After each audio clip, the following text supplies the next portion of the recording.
Good evening, ladies and gentlemen. Welcome to the April 21st, 2015 Chino City Council meeting. Please rise and join me in the flag salute.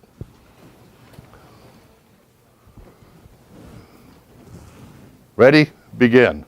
I pledge allegiance to the flag of the United States of America and to the republic for which it stands, one nation under God, indivisible, with liberty and justice for all. Thank you. Take your seat. Under ceremonials.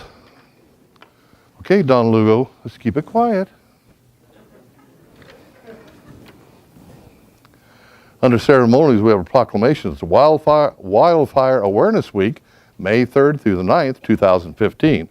I'd like to bring up the Chino Valley Independent Fire District Chief, Tim Shackelford. Hey,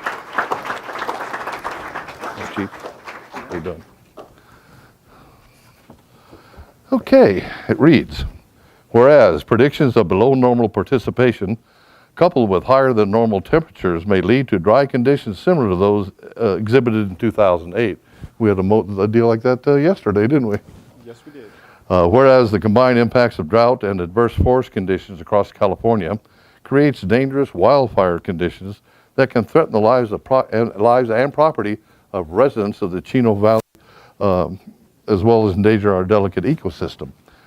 Extreme weather conditions caused by Santa Ana winds are known to increase these dangerous conditions. And whereas the key to understanding the dangers of wildlife is through education and awareness, and past experiences have demonstrated that a well-informed and prepared public can take actions to prevent fires from starting. Whereas Wildfire Awareness Week will promote the awareness and education of necessary actions and strategies to prevent wildfires and the loss of life, property, and environmental damage associated with, therewith. And whereas the Chino Valley Fire District, along with local government agencies, are prepared to assist our citizens by making our community safer from the hazards of wildfire. Now therefore, I, Dennis Yates, Mayor of the City of Chino, do hereby proclaim May 3rd through the 9th, 2015 as Wildfire Awareness Week. Chief, would like to present that to you. Mayor Yates and Council, thank you for this proclamation. We appreciate bringing focus to wildfire safety, and we would just like to encourage the public to clear the property of any dry vegetation and weeds. The weed abatement deadline is May 15th, but as you pointed out with the drought, the conditions are especially dire this year. We've had fires already in the area locally in Chino Hills and also south in Riverside County. Oh. So please clear your property. We're about 6 to 8 weeks ahead of the normal fire season as far as what we're seeing already. Yeah, wow. So thank you for taking this opportunity to focus on this, and we just ask the public to remain safe. If you have any questions, please refer to our Fire Prevention Bureau, 902-5250, or check our website, chinovalleyfire.org. We've got a great fire district, but they could always use help, and we can help by clearing around their houses and keeping an eye open for any fire activity. Well, especially this year with the drought. Sure. As you mentioned, the fire over the weekend that happened south of Chino, the fire behavior that we saw, highly unusual for this time of the year. Green vegetation with 50 to 75-foot flame lengths coming off of it, and the vegetation is in standing water. So highly unusual. Hopefully it's not a bad fire season, but all the indications really point that direction. Oh, yeah, it sure does. Thank you very much. Let's tell the guys and gals to keep up the good work. We appreciate all you do. Great. Thank you, Chief. Thank you very much.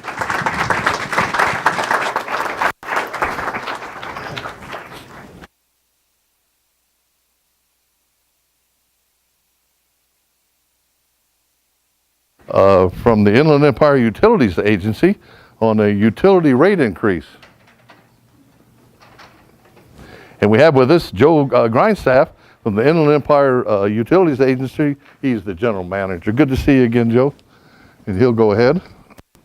Thank you very much, Mr. Mayor, and I'm going to try and keep it short. Just wanted to bring to your attention, we're in a rate process of evaluating many of the different rates. We put a one-page summary sheet in front of you, so I'll just briefly walk through what's going on. As you know, we're the regional wastewater provider, and probably the rate that may impact you and and your citizens the most is the sewer rate, since we treat wastewater, and we're in the process of increasing that rate, and the board actually voted to adopt an increase that takes effect in October. And I know, as a city, you are the ones that are on the firing line with Prop 218 process, and I want to volunteer that we will be glad to come here when that time is right to talk about the reasons and where we're at. I should also note that Chino is at the very low end, along with all of our member agencies, of sewer rates in the entire region.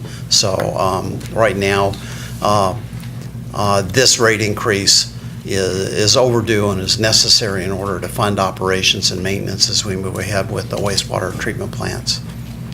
The second increase is recycled water, and we built a system for these are the two that really impact people. This would have less direct impact on most residents, but some of your citizens use recycled water, and in order to cover our O&M costs, we're proposing a rate increase that we're going to be taking to our board in May that would take effect in October, increasing that rate up to about $450 an acre feet per acre foot.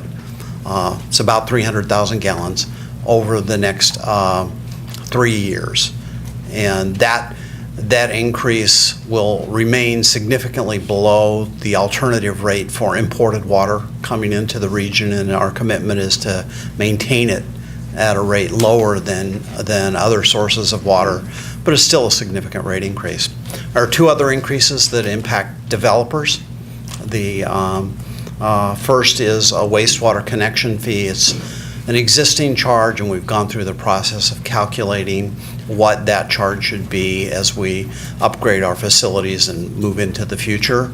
And the second is one water connection fee, which again will help support the recycled water system in particular. The last thing that we're looking at that was deferred for at least another 6 months is ongoing how we charge for water. It's not so much an increase as it is reevaluation of how it's allocated. For the city of Chino, in fact, it might be a decrease in cost for you, whereas it would probably be an increase for some of our other member agencies. But we need to work through that process to make sure we're doing it in a fair and equitable way. And it's a challenge. Our costs are, in that case, largely driven by Metropolitan Water District, and we have not always directly passed through the costs, and so it's trying to figure out how do we directly pass those costs through in the future. So if you have any questions. Always. Joe, looking at the chart that you gave us, the fees that are on here, like the wastewater user charge, $14.39 a unit. Is that $14.39 a unit the increase or the total cost? No, that's the total. That's the monthly cost per household for sewer wastewater treatment. So it's going from $14.39, $1.50 up to $15.89 per month. Okay. And then the recycled water, I know initially it started out very, very low so that we could encourage users to use it, obviously. There's a lot of cost, capital cost, for agencies or businesses to convert over to recycled water. And I'm assuming that you guys have done the study on return on investment. Is it still going to be worthwhile for them to do that? We believe it is. So one of the key reasons we're keeping the rate at one of our limit is 70% of that's kind of the upper limit we've set for ourselves of the MET untreated water rate. And one of the key reasons for doing that is so there's actually room for savings for agencies as well as for entities that take delivery of the water. So for example, recharge water that the city of Chino or Cucamonga or one of the other agencies buys is at a discount to what they would pay from MET. And so that there's actually a benefit for people to take recycled water. So we think in order for recycled water to be a viable system, that's where we have to be. So there has to be enough incentive so a local business wants to do recycled water. or so the city wants to buy it. I think it started out at something ridiculously low, like $70 an acre foot or something. I mean, it was really low initially. It was artificially low. So what we did was subsidize the system, and we have now borrowed about $200 million from a variety of sources, and then actually internal borrowing. So this year, we ended up being upside down by about $10.5 million in that funds. So we have two things that we're doing there. We're increasing the recycled water rate itself, and we have a connection fee, which we didn't have before, to actually help pay some of the capital costs. We believe this will actually keep the rate low enough to keep customers motivated and also fully fund the system moving ahead, so we can fully cover the cost of service and quit going in the hole. Now, when you say you based it on Met's rate, is that the rate that they have predicted they're going to raise every year? That's the current rate, and we predicted going out into the future a small increase. Frankly, their rates, we didn't include some parts of the Met rate. So, for example, there is something called the readiness to serve charge that's part of our other things. When I say the Met rate, what I was talking about was just the plain volumetric rate, not including those other costs that Met assesses that we could maybe include if we wanted to push it up. So we're trying to keep it at 70% or lower than that. And if Met increases the rates significantly, our rates stay low because we're basing it on cost of service. So you can't just arbitrarily go up. That's a cap. It's not a floor. Because they did, wasn't it last year that they adopted a certain percentage of increase for the next 5 years? What they did was project an increase, a very low increase of maybe 2% a year for the next 5 years. Given the drought, that might change somewhat. We based it on their projections, so they're low projections, and we should be stable. Okay, one more question, and that is the conservation cost charge, the $2.11 a meter. And that's the one that we have not completely finalized. So we have, the way we collect money for the readiness to serve charge is we assess each member agency based on the number of meters that they have. And some agencies have lots more large users, and we haven't differentiated those in the past. So what we're talking about doing it is basing those charges on the differentiated meter sizes. So somebody that has a lot more water use would pay more.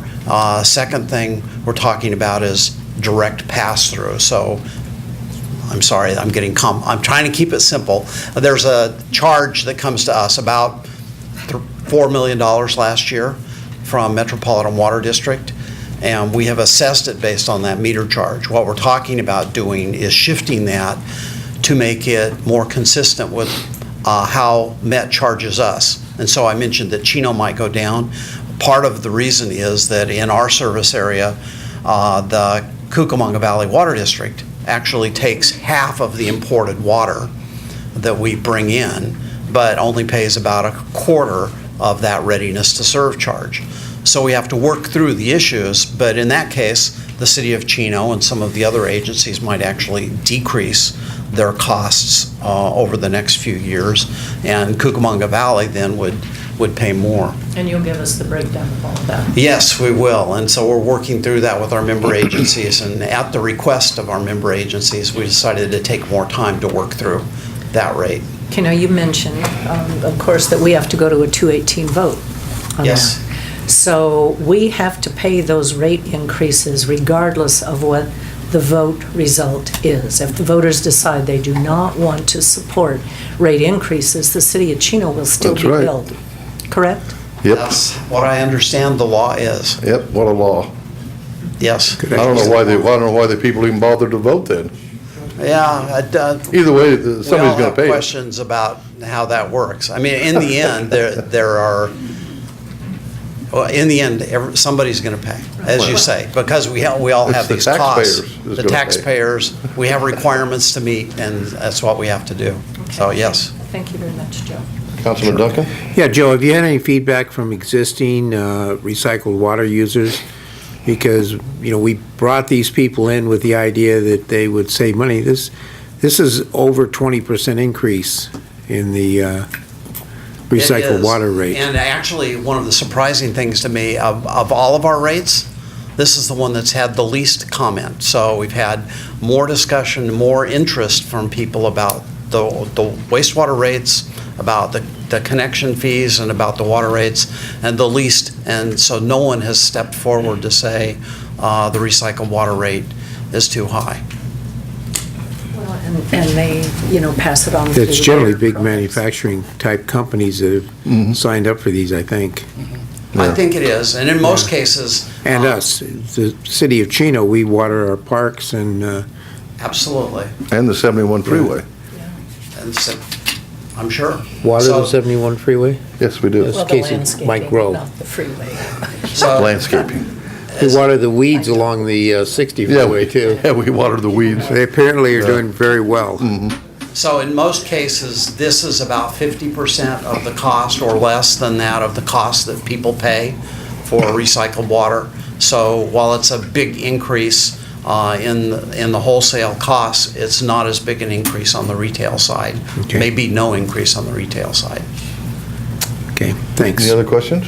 Just, Joe, can you touch upon, I'm getting a lot of questions, of course, through the Conservation District on the rebates that might be coming forward in the next fiscal year. Can you briefly address that? Anything that you've heard? coming down from the Absolutely. So state? we have, the ones that people are most typically interested in are the turf removal rebates.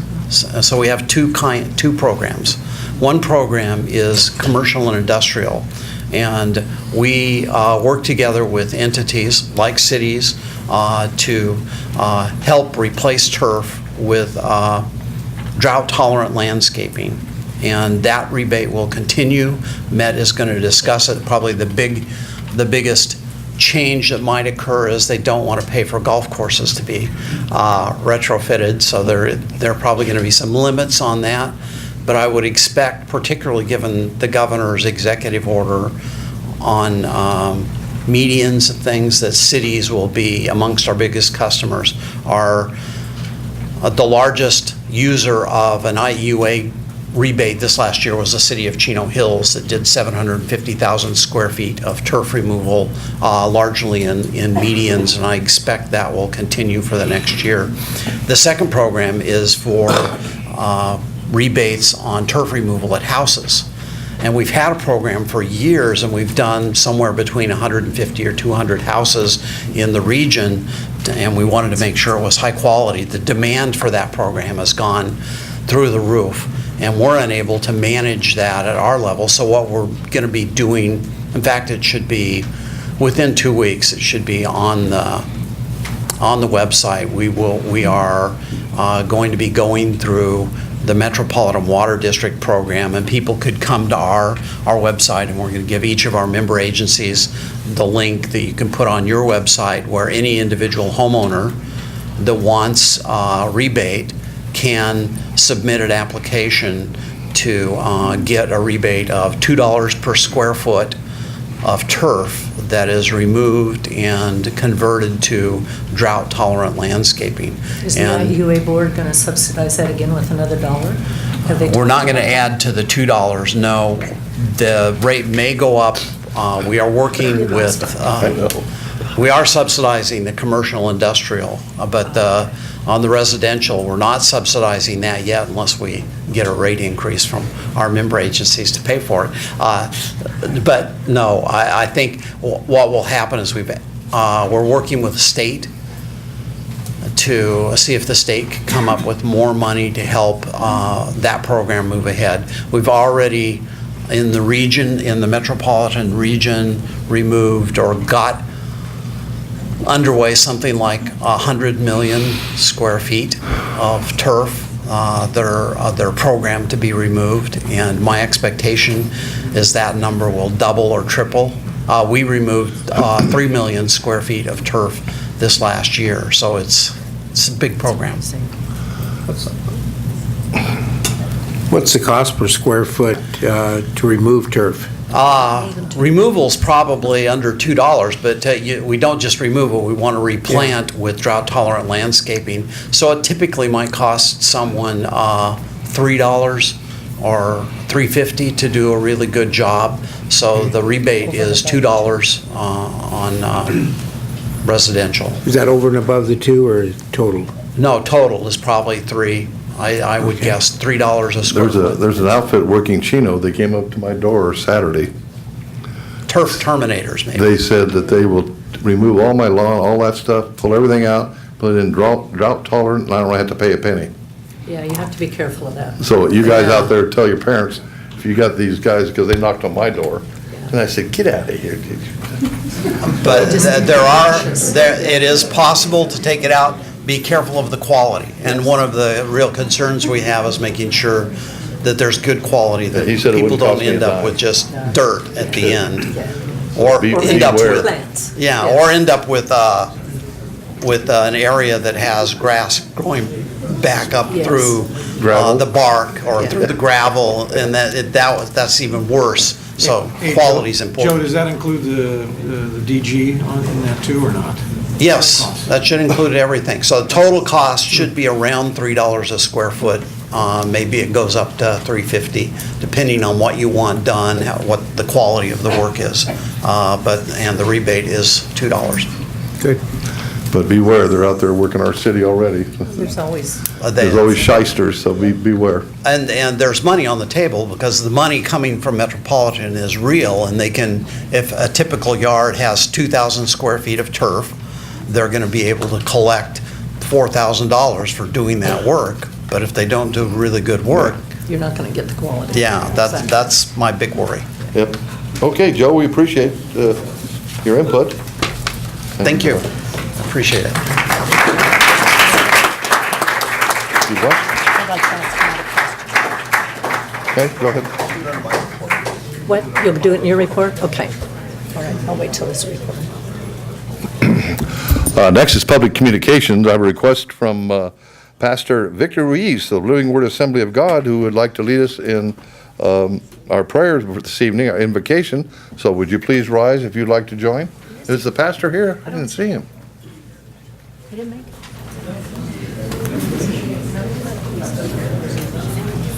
I didn't see him either, come to think of it.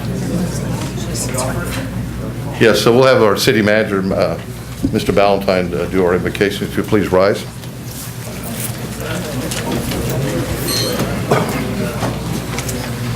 Heavenly Father, thank you for the many blessings that you've given us. We thank you for the city of Chino. We ask for a special blessing upon our council as we conducts the community's business here tonight.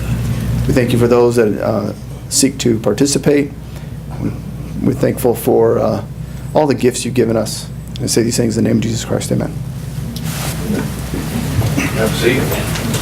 I don't have any written requests for public communications, but I see we have a bunch of guys from Don Lugo here this evening. So what I'd like you to do is line up at the podium here. Give us your name, your school, and your class, and who your teacher is. So why don't you guys start lining up?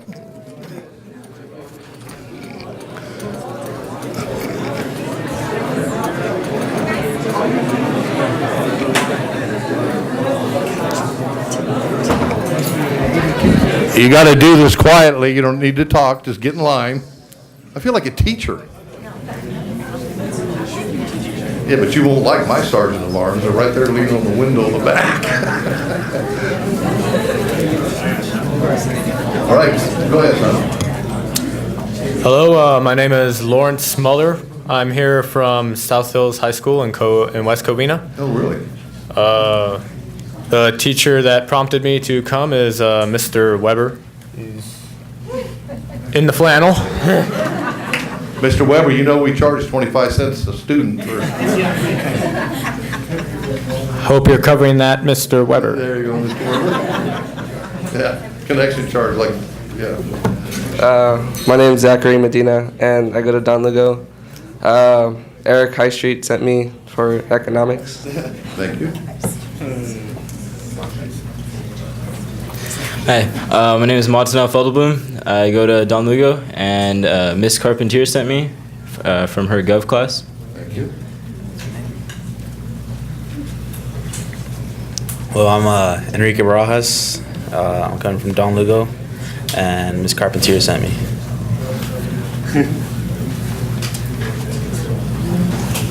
My name is Jose Abundez. I go to Don Lugo, and Mr. High Street sent me. Not happy about it, are you? I'm Christian Powell Fox from Mr. Today's government class. Welcome. I'm Eric Rosales from Mr. Today's class. What is it? It's economics. Okay, thank you. I'm Jose from Mr. High Street's economy class. Thank you.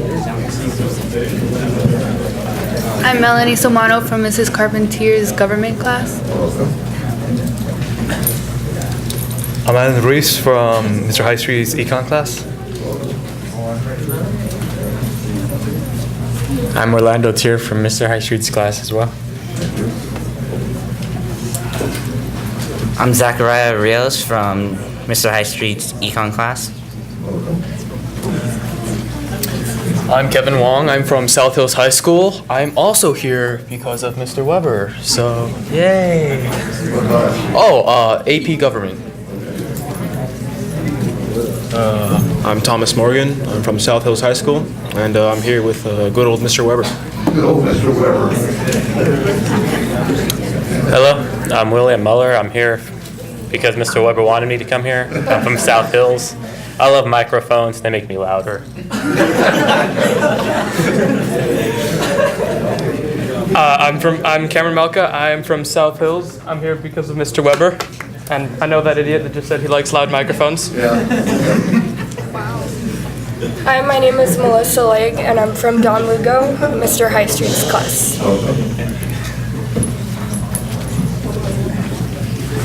Do I go? Hi, my name is Isabel Lopez. I go to Cal State Fullerton. My professor is Brett Murdoch. What class are you in? It's political science. Hello, my name is Eric Lopez. I go to Cal State Fullerton, and I'm here. My professor, Brett Murdoch, offers extra credit. Jump right on it, Hey. Hello. My name's Anthony Perez. I'm from Ms. Bristow's Gov class. Yeah. What school? Don Lugo. Do they call you the whisperer? Hi, my name is Enrique Favela for Don Lugo. Mr. Fractal sent me for an econ class. I'm Christina Polotegui from Ms. Bristow's Gov class. I'm Carla Morelos, and I come from Delugo and from Carpentier class of governor. Hi, my name is Madeline Sandoval. I'm from Don Lugo High School, and I'm in today's government class. You come back. You're in the government class? Yes, Mr. Saday's government class. Teaching all about government stuff? Yes. What's the difference between the charter city and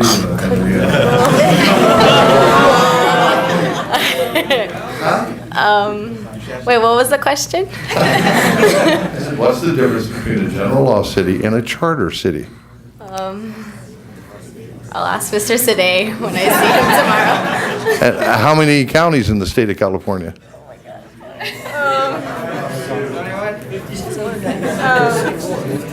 How long have you been in this class? 1 semester. A semester? Oh, okay. Well, thank you. Your teacher's got some work to do, doesn't he? Hi, I'm Priscilla Choa from Don Lugo, and I'm also in Mr. Saday's government class. I'm Eva Soto from Don Lugo, and I'm also from Mr. Saday's government class. I would just like to say right now, sorry, Mr. Saday, I waited so long, but here it is, I did it. My name is Daniel Cisneros. I'm from South Hills High School in Mr. Weber's AP Government class. Hi, I'm Richard Cheer. I attend South Hill High School, and I'm also here because of Weber. Mr. Weber, if I asked him those two questions, would he know the answer?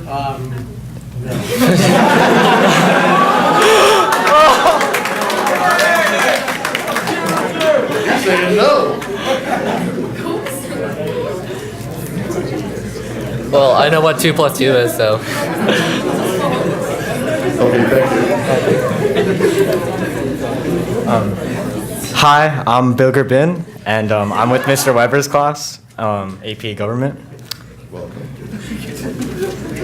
Hi, my name is Kyle Hayden. I attend South Hills High School. I'm also here because Mr. Weber. And may I say, Mr. Mayor, you are looking sharp today. My name is Harrison, and I'm from Mr. Weber's AP Garment class. And it seems I'm the last one. Well, welcome you all.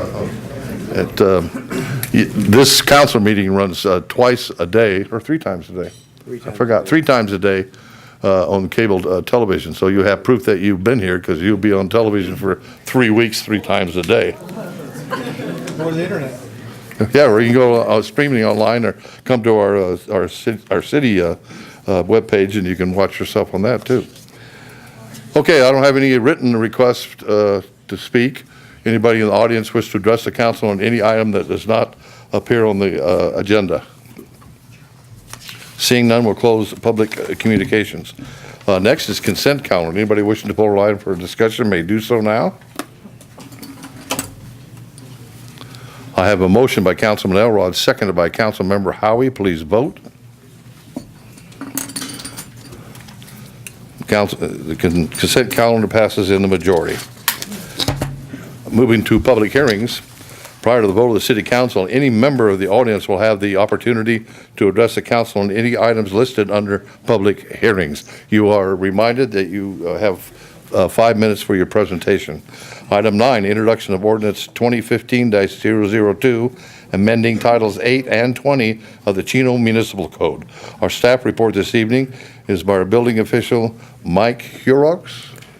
Huru. I always get that wrong. Thank you. Good evening, Mr. Mayor and members of the City Council. I'm presenting for your consideration tonight an ordinance which will amend titles 8 and 20 of the Municipal Code. In recent years, many California cities and counties, including Chino, have experienced an increase in the number of persons camping on public and private property. This sudden increase has created unsanitary conditions. The proposed ordinance will regulate the amount of time that a recreational vehicle can be parked on private or public non-residential property.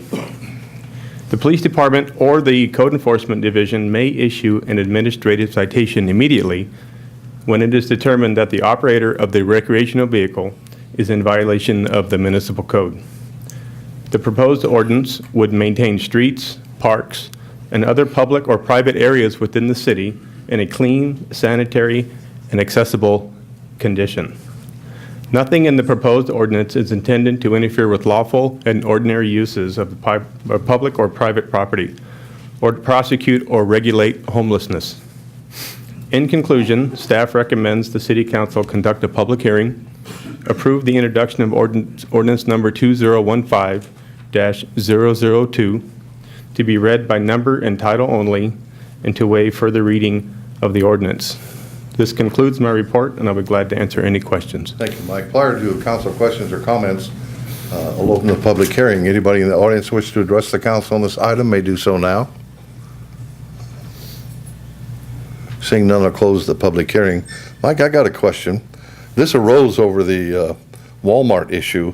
Walmart has always allowed people to bring in their motorhomes and stay overnight and then leave the next day.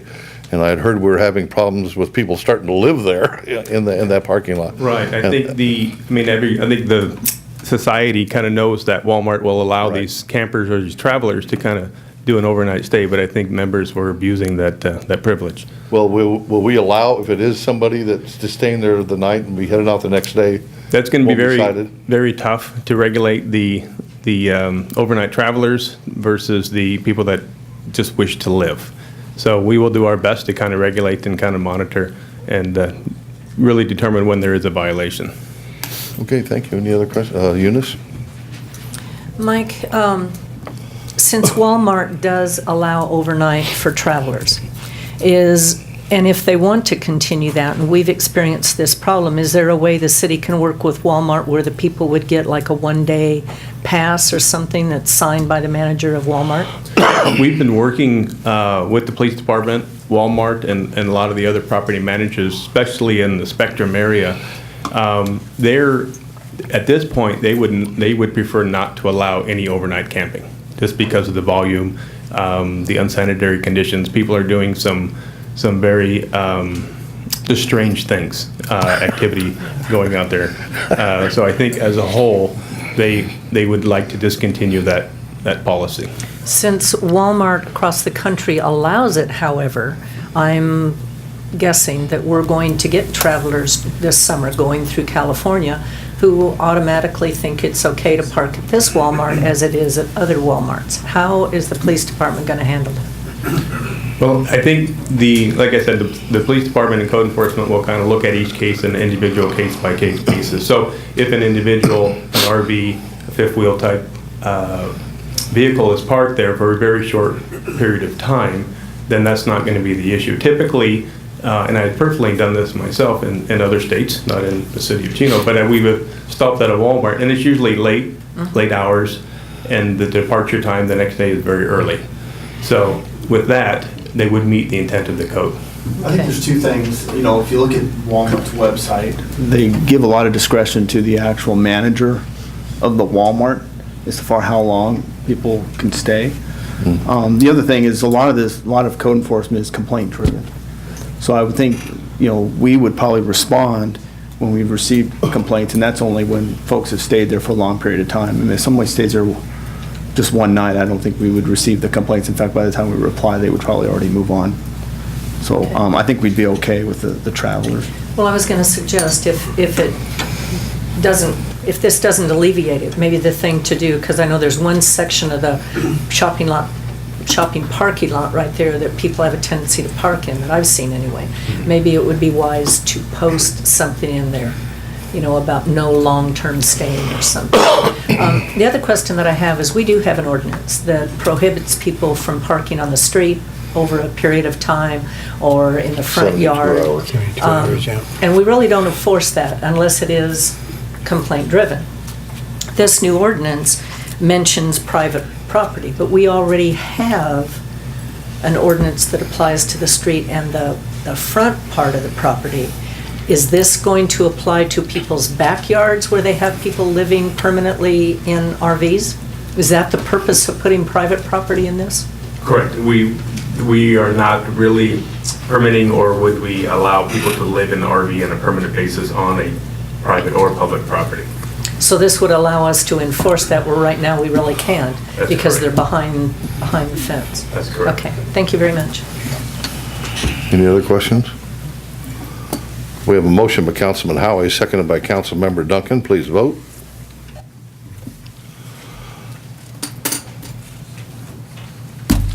Who didn't vote? Okay.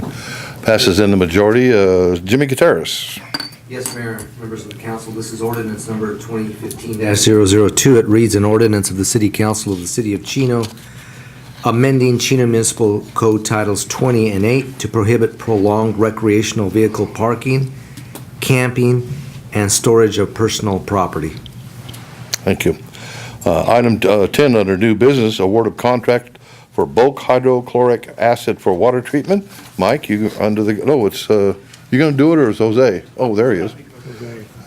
Staff reports by Jose Alera, Assistant City Manager and Public Works Director. Mr. Jose Alera. Thank you, Mayor and members of the City Council. The City of Chino currently uses hydrochloric acid to treat water at our Benson Avenue Water Treatment Facility. Additionally, the city is under construction with the East Side Water Treatment Plant, which is located on Schaefer Avenue in the City of Ontario, and that facility also will use hydrochloric acid for water treatment purposes. Since the current contract for hydrochloric acid, the delivery of that, is about to expire, staff prepared bid documents to deliver the commodity to both of these facilities. On February 19th, the city received two bids. Brentag Pacific of Santa Fe Springs, California is the lowest responsible bidder with a bid in the amount of $1.45 per gallon. Therefore, it's staff's recommendation that the City Council award a contract in the amount of $130,000 based on the $1.45 per gallon for fiscal year 15-16. That concludes my report on this item. Thank you, Mr. Alera. Prior to council questions or comments, I'll open this for public comment. Anybody in the audience wishing to address the council on this issue may do so now. Seeing none, we'll close public comment.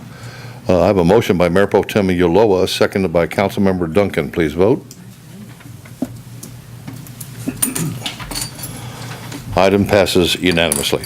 Next is mayor and council reports. Under mayor's report, first I'd like to everyone to mark their calendars for the annual Planes of Fame Airshow happening from May 2nd to May 3rd at the Chino Airport from 8 a.m. to 5 p.m. on both days.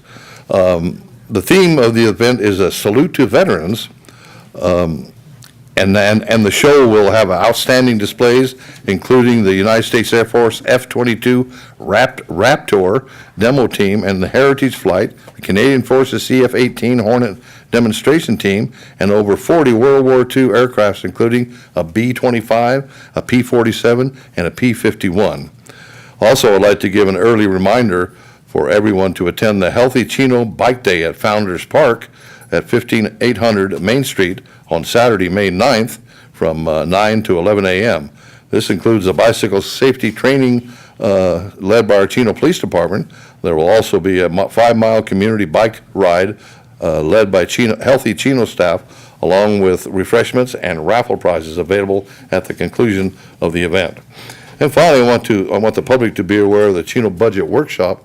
This is really fun. You guys ought to come to this. We'll bore your socks right off your feet. We're having the budget workshop right here at the City Council chambers on May 14th, beginning at 4 p.m. This workshop will allow the public to view staff presentations on the current financial state of the city while seeing potential budgetary decisions for the up-and-coming 2015-16 fiscal year. Mayor Pro Tem Ulloa. Let's see. I attended the Civil War reenactment, which was on April 11th and 12th. A lot of fun. A lot of public came out. I sure would encourage more people to attend it, though. It's really worthwhile. This year, however, Councilman Howie did not participate. He usually dresses up in the uniform and gets out there on the battlefield and Confederate. Yep, and fakes getting shot and rolls around in the dirt and does all that kind of stuff. But it was a lot of fun, very well attended. We went camping that weekend, which was really nice down at Prado. I was very, very sad to see the fire down in that area. That's a beautiful area along the river, and this fire has really been a tragedy. It hasn't been contained yet, is that right? There is line around the majority of the fire. The forward progress has been stopped, and there's construction, or complete construction line around the render. But they stated jungle-like conditions. Yeah. It's going to take several days. We're actually hoping for some rain for the next couple of days to start the process. They've had issues with the dozers and the fuel carriers actually sinking in the dirt because it's so wet in some of the areas. That's really, really a tragedy. It's a beautiful area down there, and it's sad to see it burn. And that's all I have this evening. Okay, Councilmember Elrod. Thank you, Mayor. My granddaughter asked if I would make an announcement for the Red Bucket Rescue Help a Horse Day. Red Bucket is a volunteer organization dedicated to rescuing and finding homes for unwanted horses. The Help a Horse Day is to build awareness about what they do. They have been able to save 275 horses in just the past 2 years. This event will take place Sunday from 11 a.m. to 3 p.m. at 2885 English Road in Chino Hills. It's really a beautiful ranch, and they take care of these horses if people can't feed them anymore or if they're neglected and stuff. So there's all of it's volunteer work. So it'd be something to go up there and just see what those guys do. I know Eunice is aware of that organization too. So if you could keep that on your calendar, I'd appreciate it. Thank you. It's a very, very good organization. They do wonderful work, and they always are looking for volunteers, which is a really good experience to work around a horse. So I encourage people to get involved. Councilman Howie. Thank you, Mayor. I got a few items. On April the 10th, a number of us attended Captain Matt Jones's retirement party from the police department. That was a nice event out of Plains of Fame, very well attended. And it was just sad to see Matt retire, but he went out in style. I can definitely say that. The Civil War reenactment was great. Eunice was right on the firing line. I'm surprised she didn't get smoked out from the artillery. Who won that war anyway? I forgot. The war or just the battles? Well, actually, the battles at the Civil War reenactment, two battles were won by the Confederates and 2 by the Union. It was an even Steven type of event, but it's always, the weather was perfect for that, and I didn't get a chance to reenact because I gave my spot to our assistant city manager, Jose O'Leary's son, who got to go out there and be with the artillery and fire the cannon. Oh, He had a good so time. nice. Yeah. Yeah, wasn't that nice? I attended an investment advisory meeting last week, and also last Saturday night, our Chino Community Center Corporation's fundraiser, the HMO Murders. There was a mystery dinner and a play. It was very well attended, and it was a lot of fun. It was a good. John Lynn from the theater put on the. He does his Sam Spade all dressed up, and they had 5 characters, and we had to figure out who done it. And of course, I think only one table figured out it was the siren, who actually she was the one who did it. So that was a nice evening. And then last week I also attended the county's State of the County's event, and the county's building momentum, and they were all excited, and they had their show and did the whole thing. But just a couple of things about them. The county is very working hard on jobs, education, housing, public safety, infrastructure, quality of life in the county, environment, wellness, image, and also water, which is a hot topic. But the interesting thing is, in our county, San Bernardino County, we have 2.1 million residents. And I can remember when Fred Aguirre used to get up here and say, well, we got 1.2, when we got 1.4. But as you know, our area is growing, and they anticipate, we have what, 2.1? They anticipate 5 million residents in this county in about 30 years. So we're going to see some huge increases of people coming out here to work and to live. So it's, enjoy your rural life now, because in a few years, it's not going to be that rural. It's going to be pretty crowded out here. But, that's the way Southern California has been for the last 100 years, so you can't stop them from coming. But anyway, the county, it was a good program, and the county is working hard. So that's all I have. Thank you. Councilman Duncan. Yeah. Councilman Holly, weren't you the victim Saturday night at the HMO murders? Yes. Somehow I got picked as the person who was, the victim. Yeah. I was murdered, so I made a recovery, and that's important. So that was Kind of like the Civil War. kind of like the Civil War. Yeah, I got up. I also attended the Finance Committee meeting with Mr. Howie and Matt Jones, Captain Jones' retirement dinner. I spent last week in Sonoma at a board meeting for Cal Trust. I'm Vice President of Cal Trust. We manage about $2.2 billion for cities and counties and special districts, and we are an alternative to the state treasurer's pool of money, and thus far in the last year, we've averaged about twice the returns as the state treasurer. So I think we're on the right track and doing a really good job for handling the excess money that cities and counties have. That's the end of my report. Thank you. City Manager. Thank you, Mr. Mayor. As the mayor mentioned, we are in the budget season, and I just want you to know we do have some staff that are excited about that, particularly our finance staff who's been working hard and diligent on our budget. But the other part that's important to that, and it was presented earlier by Joe Grindstaff, is the IEUA's proposed increases. We're going to host the 218 on their behalf. We're simply a pass-through, but if it does fail, it would require us to take a look at other services to cut to offset this cost. So it's just important to note that. Thank you, City Attorney. I have no report this evening. Chief Comstock. Chief Shackelford. Thank you, Mayor. Just a brief report tonight. I just wanted to personally thank the Chino Police Department and the city manager for the use of the command vehicle at the fire over the weekend. Greatly appreciated. We were getting bitten by thousands of mosquitoes. I thought of Councilman Duncan when we were there that we needed the wipes. We didn't have any, and I should have called the right person. But in all seriousness, I do appreciate the partnership that we enjoy with the police department and the city. It was a very brief discussion, and it happened quickly, and it was a huge help for the incident as well as just the personnel there. So we do appreciate that. Thank you very much. Tim, can you, I don't think probably the viewing public could hear you when you were talking about the Prado fire. Can you review again what you were saying Sure, absolutely. So the forward progress, the fire's been stopped. A little under 1,100 acres total burned. They're actually finishing construction of line around it, which means clearing it to bare earth to ensure that the fire doesn't spread across that line. It's taking quite a bit of time and effort, very heavy labor.